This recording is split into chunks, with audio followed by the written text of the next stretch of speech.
Shalom shalom, nongeye kubasuhuza kandi nongeye kubaha ikaze bakunzi b'ijambo ry'Imana rica hano kuri Ruyenzi TV. Amahoro y'Imana akomeze kubana namwe. Nizere ko mumeze neza, nizere ko muri amahoro, nizere ko mukomereye mu mwami Yesu. Nk'uko bisanzwe rero tugeze mu mwanya w'ijambo ry'Imana. Ijambo ry'Imana ry'uyu munsi turarusanga muri Luka ibice 6 umurongo wa 31 kugeza ku murongo wa 35.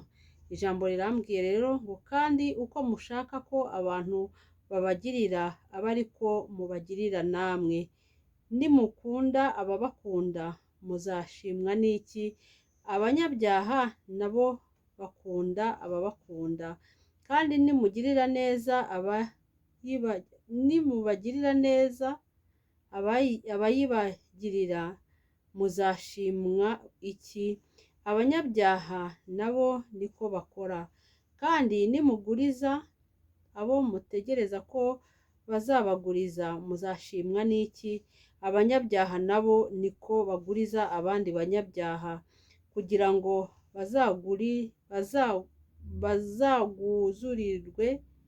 bazaguzurirwe ibihwanye n'ibyo babagurije. Ahubwo mukunde abanzi banyu, mubagirire neza, mugurize abantu mudategereje ko bazabishyura, nibwo ingororano zanyu zizaba nyinshi, namwe muzaba abana b'Isumba byose, kuko igirira neza ababi n'indashima. Amina. Yesu nashimwe kandi Yesu wacu nahabwe icyubahiro. Ijambo riratubwiye ngo dukunde abanzi bacu. Hano harimo gukunda. Yesu nashimwe. Imana idutegeka gukunda. Erega burya niyo dusenga tuba turi gusenga mu kuri no mu rukundo. Tuba tugomba gusengera mu rukundo. Rero Imana kandi irashaka ko mbere ya byose tubanza kubabarira abantu batubabaje, abantu batugiriye nabi. Nimubabarire mukureho. Burya iyo utarimo kubabarira umuntu wakugiriye nabi, nawe uba urimo kwifungira imigisha. Bakristo bene data bakunze b'ijambo ry'Imana, iyo umuntu yakubabaje urababara pe, ariko ijambo ridutegetse kubabarira kandi tugakunda. Yesu nashimwe.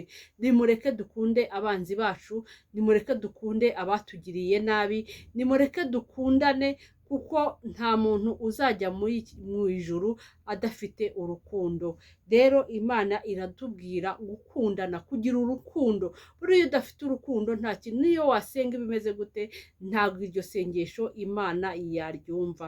Rero bakristo bene data bakunzi b'ijambo ry'Imana, mbifurije gukunda ndetse no gukundwa, kandi mbifurije imbaraga zababashisha kubabarira abantu bababaje, kubabarira abanzi banyu. Shalom shalom, ndabakunda cyane ndetse n'Imana irabakunda. Amina.